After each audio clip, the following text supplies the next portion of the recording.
أعوذ بالله من الشيطان الرجيم وإذ غدوت من أهلك تبوئ المؤمنين مقاعد للقتال والله سميع عليم. سورة آل عمران 120 نمبر آیات تے. مخکې آیاتونو کې بعضې آداب الله رب العالمین مومنانو ته ذکر کړل. دلته به الله رب العالمین د بدر او دارنګه د احد واقعو ته اشاره وکړي. ربط مفسرین دا ذکر کوي چې په هغه آدابو باندې عمل کول دا سبب د نصرت الهی دی. الله رب العالمین به انسان سره نصرت کوي، مدد به کوي، لکه څرنګه چې په بدر کې وکړلو. او کله چې دې آداب و لحاظ ونه ساتلی شي نو بیا به انسانان د شکست سره مخامخ کیږي، لکه څرنګه چې احد کې مؤمنان د شکست سره مخامخ شول. دلته به اول واقعي د احد ته اشاره کوي، بیا به د بدر واقعه ذکر کوي. د احد واقعه مختصرا بیانوو په دې خاطر باندې چې وروسته آیتونه راځي چې بیا اسانه وي. د احد واقعه د په درېیم کال د هجرت باندې واقع شوې ده. حاصل د واقعې دا دی چې مشرکینو د مکې اراده وکړه چې په مدینه باندې حمله وکړي. نبی صلی الله علیه وسلم سحر د کور نه ووتلو، مسجد ته صحابه کرامو سره مشوره وکړه. اوله مشوره دا وه د نبی صلی الله علیه وسلم چې هم دی مدینه کې به جنګ وکړو. مدینې ته چې کله مشرکان راورسېدل نو دلته به جنګ وکړو. ولیکن باید صحابه کرامو لکه عمر بن الخطاب رضی الله عنه او داسې نورو صحابه کرامو مشوره ورکړه چې میدان ته وځو، هلته ورسره جنګ کوو. هماغه و چې نبی صلی الله علیه وسلم د غرمې د لمونځ نه وروسته بیا د صحابه کرامو سره د مسجد نه روان شولو. په لاره کې عبدالله ابن ابی ابن سلول د دوکه وکړله، خیانت یې وکړو، سره د ملګرو بیرته راواپس شولو. دارنګه دوه نور قومونه چې د مسلمانانو بنو حارثه او دارنګه بنو سلمه دې مې اراده وکړه چې واپس شي مدینې ته، ولیکن الله رب العالمین د دوی سره نصرت وکړه او زړونه ورته مضبوط کړل، پاتې شول. دی واقعي ته هم بیا اشاره وشي آیاتونو کې. نو خلاصه دا چې نبی صلی الله علیه وسلم د احد میدان ته ورسېدلو. صحابه کرام یې تقسیم کړل مختلفو مورچو باندې. عبدالله ابن جبیر رضی الله عنه په مشرۍ باندې 50 کسان په جبل الرمات په یو غر باندې کېنول. یو کنډه و، مهمه ستراتیژیکه سیمه وه. خو دې صحابه کرامو ته نبی صلی الله علیه وسلم ډېر په ټینګار باندې ویلي چې ګوره موږ د هر قسمه حالت سره مخامخ شو، تاسې به دغه غر او دا کنډه او دا مورچه نه پرېږدئ. کله چې مشرکان راورسېدل، جنګ شروع شولو. په اول حالت د جنګ کې مشرکانو شکست وخوړلو، منډې وهلې. کله چې دې صحابه کرامو ولیدل چې مشرکانو شکست وخوړل او غنیمتونه صحابه کرام راټولئ، نو دوی کې بعضې ویلې چې کېوځو. نبی صلی الله علیه وسلم خو موږ ته د جنګ په خاطر باندې ویلو، اوس خو جنګ وکټلی شو، هغه د غنیمتونه صحابه کرام راټولئ. عبدالله ابن جبیر رضی الله عنه ورته ویل چې ګوره نبی صلی الله علیه وسلم ویلي چې په هیڅ حالت کې به دا ځای نه پرېږدي تر څو چې ما تاسې ته کس نه یې رالیږلی. نو هماغه و چې باید صحابه کرام ترېنه راکېوتل. د نبی صلی الله علیه وسلم د امر خلاف وشولو. کله چې دا کنډو خالی شولو او دا نقطه ضعیف او کمزورې شو، هغه وخت کې خالد ابن ولید رضی الله عنه ایمان نه راوړی، د مشرکانو په صف کې و. نو هماغه طرف نه پې باندې راتاو شولو. صحابه کرامو باندې هغه ګټلې جنگ په شکست باندې بدل شو او مختلف صحابه کرام شهیدان شو. حمزه رضی الله عنه او داسې مشران صحابه کرام هم شهیدان شولو. نو دې واقعي ته به الله رب العالمین اشاره کوي. وإذ غدوت، او کله چې ته سهار وختي ووتلې من اهلک د خپل کور نه. سهار وختي نبی صلی الله علیه وسلم مسجد ته وتلی د عایشې رضی الله عنها د کور نه، او بیا چې جنگ ته وتلی دی نو هغه د غرمې په حالت کې د مسجد نه وتلی دی. تبوئ المؤمنین، تیارول تا مؤمنانو لره مقاعد ځایونه د کېناستلو، للقتال د پاره د جنګ کولو. مقاعد ځای د کېناستلو، مراد تېنه مورچې دي او سنګرونه تېنه مراد دي. سنګرونه او مورچې دې ورته جوړولې. والله سمیع علیم، والله او الله تعالی سمیع اوریدونکی، علیم پوهه ذات دی. اذ همت طائفتان منکم ان تفشلا. آیت کریمه کې الله رب العالمین هغه دو جماعتونو، دو قومونو د مؤمنانو ته اشاره کوي چې هغوی کمزوري ښکاره کړه، اراده یې وکړه مدینې ته واپس شي، لیکن الله رب العالمین یې زړونه مضبوط کړل چې هغې ته بنو سلمه او بنو حارثه ویلی کېږي. اذ همت کوم وخت چې قصد وکړلو طائفتان دوو ډلو منکم دستاسنا مؤمنانو مسلمانانو ان تفشلا چې کمزوري ښکاره کی والله ولیهما والله تعالی ولیهما مددگار د دوی و الله رب العالمین د دوی مددگار و زړونه ورته بیرته مضبوط کړل وعلى الله فليتوكل المؤمنون وعلى الله او خاص په الله تعالی باندې فليتوكل المؤمنون توکل وکي مؤمنان ولقد نصركم الله ببدر وانتم اذله دات نوس واقعا د بدر ته اشاره کوي الله رب العالمین چې الله رب العالمین هلته ګوره د مؤمنانو سره نصرت کړو د بدر واقعا د په دویم کال د هجرت باندې واقع شوی و او خلاصه دا و چې نبی صلی الله علیه وسلم اراده وکړه چې د ابو سفیان قافله را لاندې کی اقتصادي گزار ورکړي مکې والاو ته دغه قافلې نیولو او په هغې باندې حملې کولو دپاره نبی صلی الله علیه وسلم وتلی اگر چې اسباب او افراد ورسره کم خو لیکن کله چې قافله بد شوله هغې جواب ولیږلو مکې ته او د مکې نه لښکر راغی زر کسان راغلل سره د اسبابو مجهز نبی صلی الله علیه وسلم صحابه کرامو سره مشوره وکړه چې واپس کیږو که جنگ کوو صحابه کرامو نبی صلی الله علیه وسلم ته مشوره ورکړه چې موږ د سره یو جنگ کوو هماغه و چې 314 کسان او یا دارنګه زیات و کم په مختلفو روایاتو کې نقل دي نبی صلی الله علیه وسلم سره کم اسباب ورسره میدان باندې ودرېدلو د بدر په میدان کې مشرکان راورسېدل جنگ وشو د کفارو هغه مشران او غټ غټ خلک یې الله رب العالمین مردار کړل او بیا د مؤمنانو په لاسونو باندې الله رب العالمین د بدر هغه کویانو ته ور واچول ولقد نصرکم الله او یقینا مدد کړی دی تاسو سره الله رب العالمین ببدرین په بدر کې بدر دا یو میدان یو علاقه و چې هلته جنگ شوی دی وانتم اذله وانتم او حال دا دی چې تاسې اذلتون کم وئ تاسې لږ وئ او کمزوري وئ واتقوا الله نو ویره کوئ د الله تعالی نه لعلکم دې دپاره چې تاسې تشکرون شکرګزار شئ الله رب العالمین شکرګزار بندگان جوړ شئ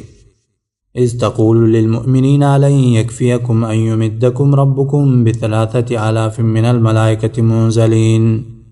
د آیت کریمه کې اشاره کوي الله رب العالمین د بدر واقعې ته الله رب العالمین د مؤمنانو د نصرت او مدد دپاره مختلفې ملایکې راولېږلې یو ځل زر ملایک راغلي الله رب العالمین وعده کړې وه سورې انفال کې به راشي بیا 2000 راغلې نو 3000 شوې بیا 2000 الله رب العالمین نورې راولېږلې نو ټولې 15000 شولې اذ تقول للمؤمنین کله چې ویلې تا للمؤمنین مؤمنانو ته الن یکفیکم آیا کافي نه ده تاسې لره ان یمدکم چې زیاتي وکړي تاسې ربکم رب ستاسې ب3,000 په 3000 من الملائکة د ملائکو نه منزلین چې راکوزي کړی شوي به وي د تاسې لپاره کافي نه ده بلا او ان تصبروا کچېرې تاسې صبر وکړو وتتقوا او تقوا مو وکړله ویأتوکم او راشي دوی تاسې ته من فورهم سره د جوش خپل نه ښه په جوش او جذبه او تعصب باندې راشي هذا دغه دی یمددکم زیاتي وکړي تاسې ربکم رب ستاسې ب5,000 په 15,000 من الملائکة د ملائکو نه مسومین چې نښې به یې لګولي د جنګ نښې به یې لګولي جبریل علیه الصلاة وسلام او نور ملائکه الله رب العالمین د بدر میدان ته راولېږلې او بعضې مشرکان به یې وهل سرونه به یې ترېنه جدا کول او بعضې به یې نیول او تړل به او نښې د هغې دا وې چې زیړې پګړۍ هغې په سر کړې وې وما جعله الله الا بشرا لكم د آیت کریمه کې اوس حکمت د ملائکو د نزول ذکر کوي د یو زیری او کنه اطمینان د مؤمنانو د زړونو لپاره وما جعله الله او نه دی ګرځولی الله رب العالمین دا نزول د ملائکو راتلل الا بشرا مګر زیری لکم تاسې لره تاسې دپاره یو زیری و ولتطمئن او دې دپاره چې مضبوط شي قلوبکم زړونه ستاسې به په دې سره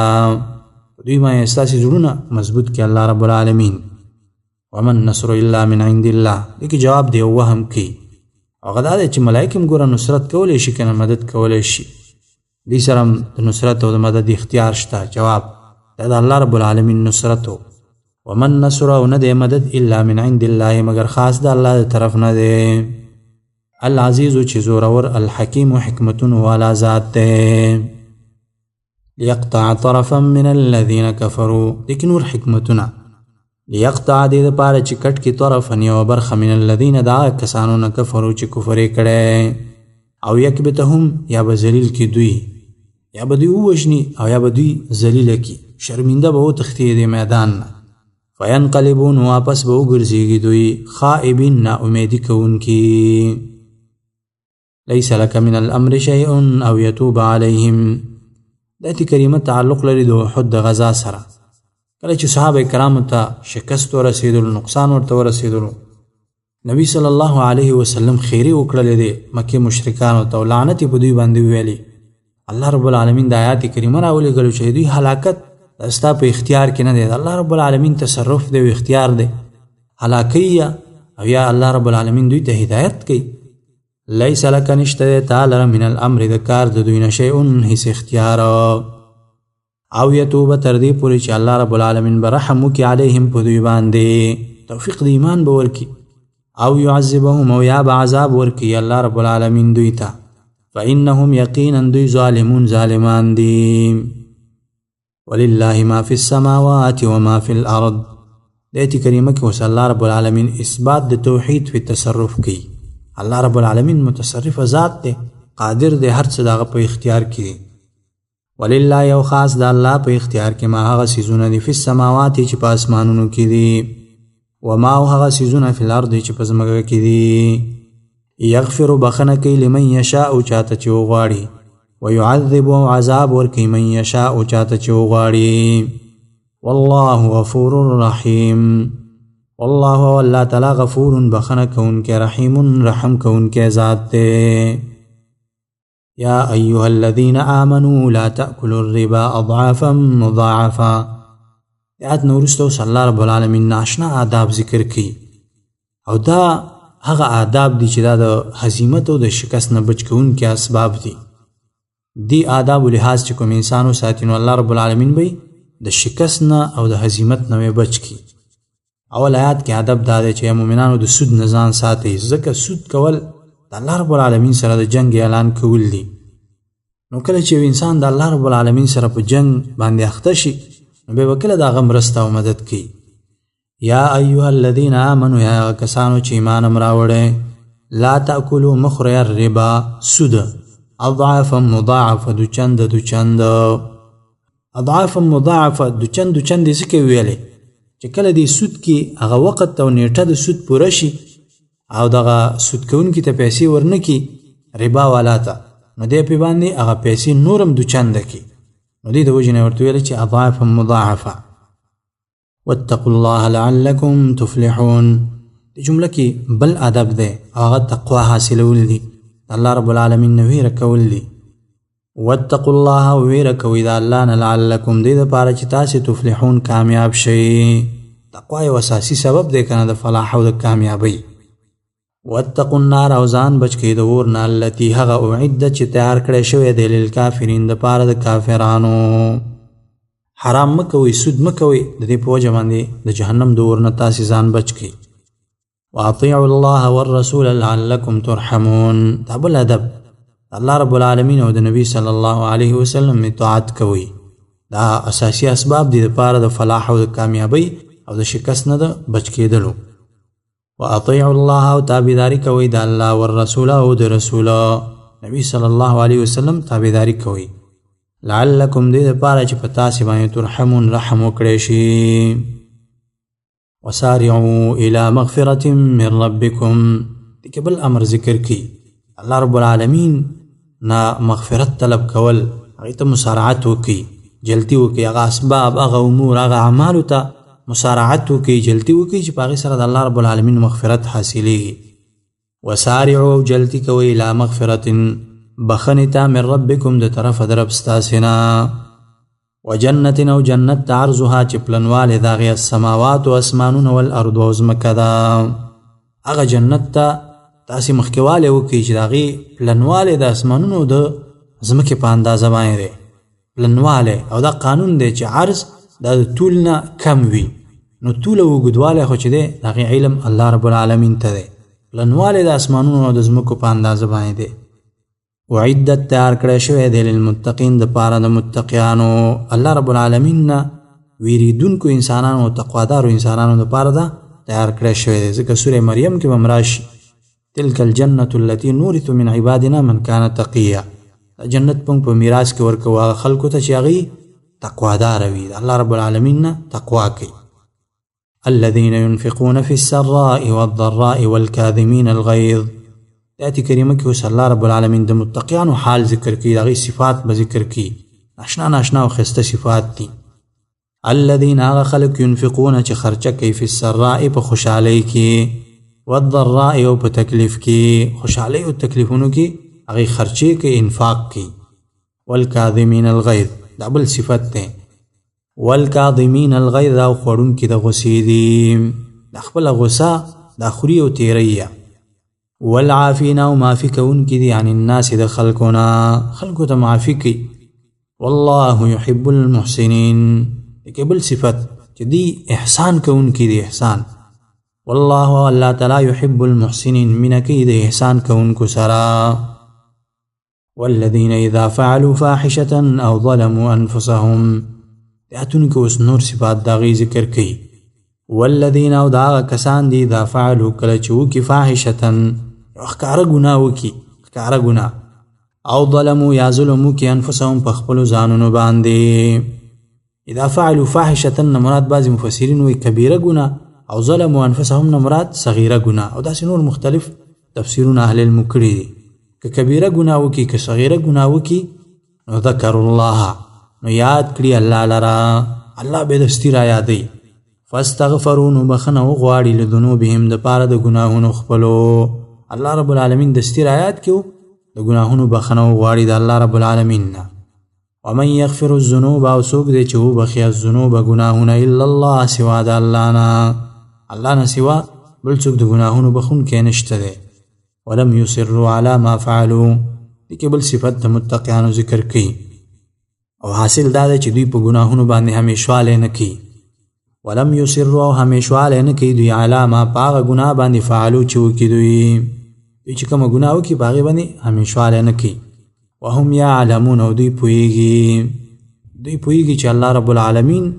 یوازې مغفرت کوي، او دوی پوهیږي چې دا ګناهونه دي، په ګناهونو باندې دوی علم لري او پوهیږي. اولئک جزاؤهم مغفرة من ربهم. دې اوس بشارت الله رب العالمین ورکوي. اولئک دغه خلک جزاؤهم بدله د دوی مغفرة بخښنه ده، من ربهم د طرفه د رب د دوی نه. وجنات او باغونه دي تجري چې بهیږي به من تحتها الانهار، من تحتها لاندې د هغې نه الانهار نهرونه، د باغونو لاندې به ولې بهیږي. خالدین همیشه به دوی فیها په هغې کې. ونعم اجر العاملین،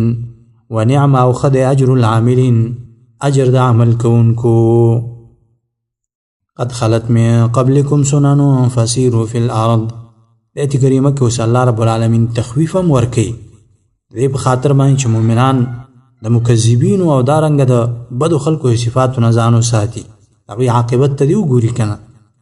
قد خلت یقینا تیر شوي دي من قبلکم مخکې ستاسې نه سنن واقعات، ډېر واقعات تیر شوي دي. فسیرو نو وګرځئ فی الارض په ځمکه کې، فانظروا نو وګورئ کیف کانت څرنګه و عاقبة المکذبین، عاقبة انجام المکذبین د دروغجن ګڼونکو، هغه خلکو چې هغوی پیغمبران او د الله کتابونه یې دروغجن ګڼلي د هغې عاقبت او انجام څرنګه که الله رب العالمین عذابونه یې ورکړي هغوی ته. هذا بیان للناس وهدى وموعظة للمتقین. د آیت کې اوس الله رب العالمین ترغیب قرآن ته ورکوي د دې مکذبینو د عاقبت او د هغوی د انجام او د هلاکت نه انسان څنګه بچ کېږي. قرآن باندې منګولې ولګوي.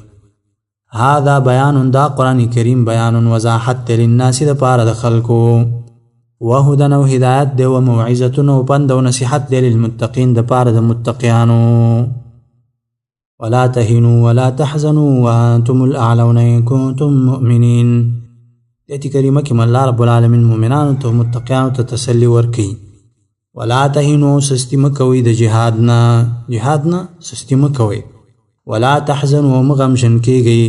کوم تکالیف چې تاسو ته رسیږي په هغې باندې مه غمژن کیږئ. وانتم الاعلون او تاسې اوچت شان والا یاستئ، ان کنتم مؤمنین که تاسې ایمان والا یاستئ، که چیرې تاسې ایمان والا یاستئ نو سستي مه کوئ، مه غمژن کیږئ، تاسې د الله رب العالمین په نسبت باندې لوړه مرتبه لرئ. دا ډېره ناشنا تسلي ده د مؤمنانو دپاره. هر څومره تکلیفونه، غمونه، مصیبتونه چې راشي خو ایمان زموږ او ستاسې سره وي، بس بیا د انسان نه غمژن کیږي. ان یمسسکم قرح فقد مس القوم قرح مثله. د آیت کریمه نه اوس وروسته بیا هغه د احد احوال راوړي او په دې کې به جواب د یوې شبهې د منافقانو د کفارو وي. او حاصل د دې شبهې د منافقانو دا و چې دوی ویلې که چېرته دا پیغمبر رښتینی وي،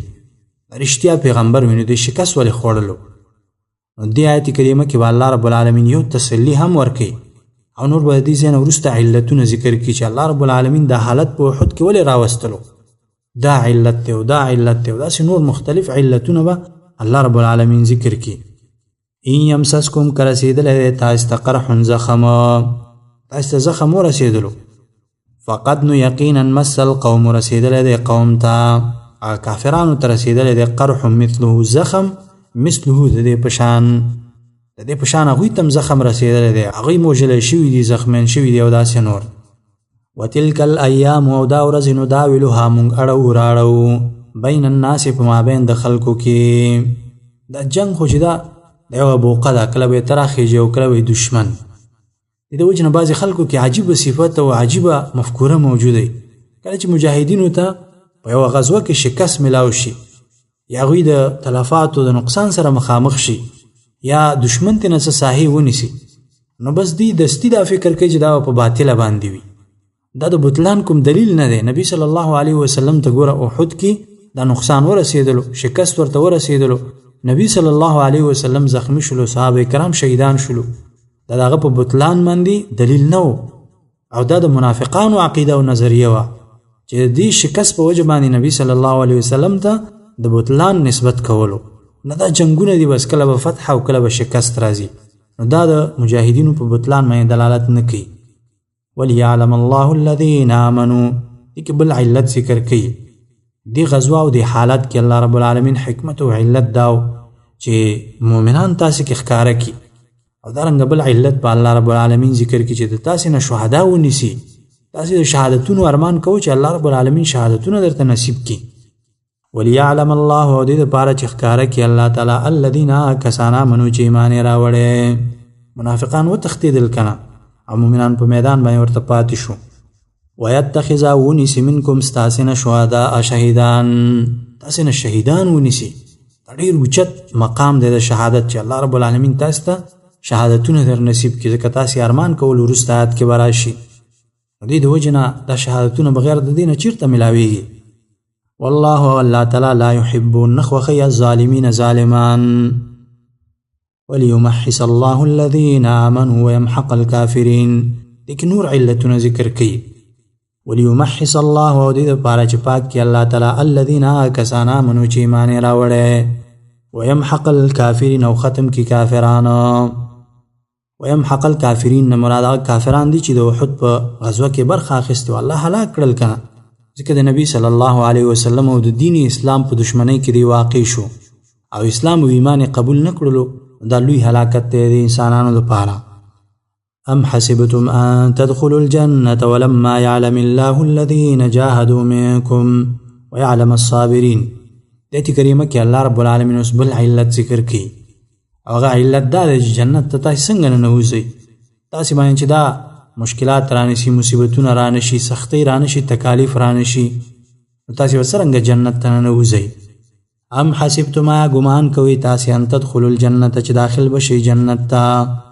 ولما يعلم الله، او تر اوسه پورې نه دي ښکاره کړي الله رب العالمین الذین هغه خلک جاهدوا چې جهاد یې کړی منکم ستاسې نه، ويعلم الصابرین، او نه دي ښکاره کړي الصابرین صبرناکو لره. تاسې کې مؤمنان مجاهدین او صبرناک خلک لا نه دي ښکاره کړي، نو بغیر د جهاد او د قتال نه او بغیر د صبر کولو نه په مشقتونو او تکلیفونو باندې تاسې څرنګه ګمان کوئ چې جنت ته به داخل شئ. ولقد كنتم تمنون الموت من قبل ان تلقوه. د آیت کریمه کې اوس الله رب العالمین بل علت ذکر کوي، او حاصل د دې علت دا دی د حالت په تاسې باندې ذکر راغلی چې تاسې د شهادت مرګ غوښتی و، تاسې د شهادت د مرګ طلب کولو هغه الله رب العالمین تاسې ته راوستلو هغه شهادت الله رب العالمین درکړلو ولقد کنتم او یقینا تاسې تمنون الموت ارمان مو کولو الموت د شهادت د مرګ د شهادت متمنا کوله من قبل ان تلقوه من قبل مخکې ان تلقوه د مخامخ کېدلو د هغې نه فقد رأیتموه نو یقینا ولیدلو تاسې هغه تاسې د شهادت د مرګ طلب کولو او هغه مو ولیدلو الله رب العالمین درکړلو تاسې ته د آیت کریمه دلیل دی په دې باندې چې مرګ د شهادت طلب کولی شي انسان د دې نه اخوا نور مرګ چې دنیا د مصیبتونو انسان تنګ راشي مرګ نشي غوښتلی ځان ته یوازې د شهادت مرګ دی چې دا انسان طلب کولی شي ځکه چې دا ډېر اوچت مرګ دی الله رب العالمین په نسبت باندې ډېره لوړه مرتبه لري خاص امتیازات لري وانتم تنظرون او تاسې کتل بعضې مفسرین ویلي دي چې فقد رأیتموه د دې نه مراد هغه رؤیت د زړه دی په زړه باندې تاسې ولیدلو وانتم تنظرون او تاسې کتل د دې نه مراد هغه نظر د سترګو دی په سترګو باندې هم تاسې دا ولیدلو نو مقصد دا دی چې تاسې مرګ د شهادت غوښتلو او الله رب العالمین د احد په غزوه کې هغه شهادت تاسې ته وښودلو او تاسې ته یې درکړلو أقول قولي هذا أستغفر الله لي ولكم ولسائر المسلمين وسبحانك اللهم وبحمدك أشهد أن لا إله إلا أنت أستغفرك وأتوب إليك